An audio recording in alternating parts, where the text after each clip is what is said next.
Hello and welcome back. All right, my gentle listeners.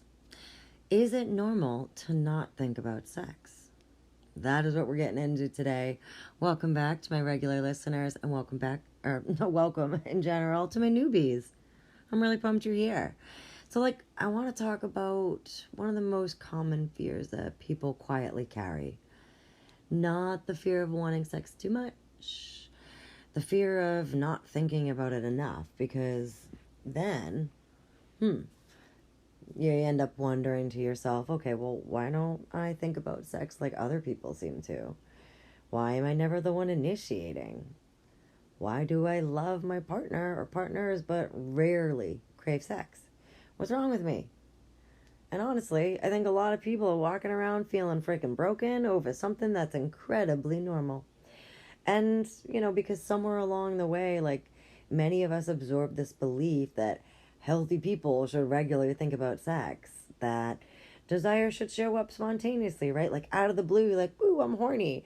If that was the case and you're spontaneously horny all the time, imagine how odd and weird your work day would be.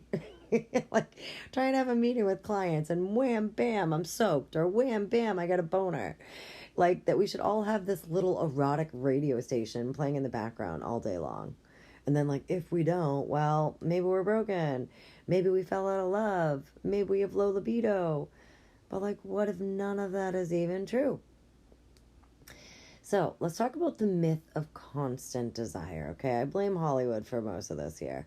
And romance novels. And then social media, right? And movies. It's we have been sold this image of desire as something spontaneous, and it just strikes, right? Strikes out of nowhere. It's like a lightning bolt. And then you're suddenly thinking, I need sex right now. And yeah, some people experience desire this way, but many do not. And here's the important part. That doesn't mean they're less sexual. It doesn't mean they're less healthy. And it certainly doesn't mean they're broken. You're more normal than you think, all right? So, research by sex researcher Dr. Emily Nagoski and others have shown that spontaneous desire is not universal. In fact, responsive desire, which is desire that emerges after touch, affection, connection, closeness, is actually incredibly common, especially in long-term relationships, right? People don't walk around all day thinking about sex. Instead, desire may wake up after flirting, kissing, cuddling, having an activity with your partner, right? Feeling safe and relaxed, hanging out on the couch. And then in other words, for many people, desire isn't the spark. It's just the campfire and it builds up. And let's be honest, right? Modern life isn't exactly sexy. We're exhausted, we're overstimulated, we're overwhelmed, managing households, juggling work, scrolling endlessly on devices that zap our energy, I'm sure, caring for children, and worrying about money. And yet somehow people expect themselves to feel like honeymoon versions of themselves. And its desire doesn't thrive in survival mode. Your nervous system has priorities, right? And reproduction isn't usually at the top of the list, right? When your brain thinks you're fighting off 27 problems. Your body isn't stupid. It's adaptive, right? And it's we don't panic about other things this way, right? If someone told you, I don't think about ice cream every day, you would not say, oh my God, something is wrong with you. If someone said to you, I don't constantly crave pizza, you wouldn't assume that their digestive system was broken. And we understand that appetite naturally fluctuates. But with sex, people panic, right? But what if your sexual appetite fluctuates, right? And it's as though desire should always remain constant. And when we have stress, age, hormones, grief, illness, resentment, and exhaustion, we're expecting those to have no effect when they really do. They have a very heavy effect. And it's ridiculous when you think about it, right? You're not a robot. You're a human being. And frequency does not equal healthy. So most of the damaging myths I've heard is that the amount that you think about sex determines how healthy you are. It's not. It doesn't. Thinking about sex constantly doesn't make someone healthier. And not thinking about it constantly doesn't make you dysfunctional. People vary, relationships vary, bodies vary. There is no universal quote unquote normal. There's only patterns that work or don't work for you. There's this guilt loop, right? And I see it quite often, right? So someone's going to notice like, oh, I rarely think about sex. They start to worry. They judge themselves. They pressure themselves. They feel guilty as heck. And then suddenly sex becomes another thing they're supposed to want. Another thing on the to-do list.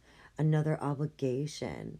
And then ironically, pressure is one of the fastest ways to make that desire disappear, right? Desire doesn't respond well to shame or fear or criticism. So let me propose a better question for you. Instead of asking, why don't I think about sex more? What if you asked, what helps me feel open to desire? Because those are very different questions. One assumes something's wrong. The other assumes that there's something there to understand, which is usually the case.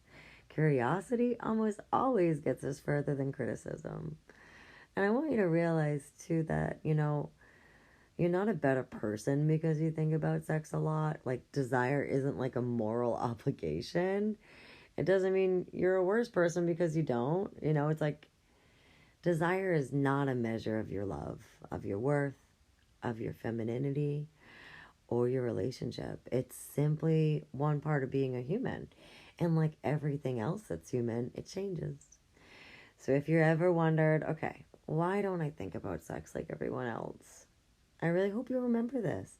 You don't have to constantly crave something in order to enjoy it, in order to, order it off the menu every now and then. You don't have to initiate all the time to be considered loving. And you don't have to fit someone else's definition of normal to have a healthy sexuality. Because maybe you're just human and you're not broken at all. All right. In closing, my friends, your body isn't broken, your questions aren't fucking weird, and you're definitely not the only one wondering these things. Because most of us never received sex education for adulthood. So, until next time, stay curious. And if you've ever found yourself wondering, like, okay, why does my desire feel so freaking complicated? I've created a free resource down below in the show notes to help you understand yourself a bit better. The goal isn't to force yourself to be different. It's to become curious about how you work and how your desire works. So, stay curious, stay compassionate, and remember, pleasure's your birthright.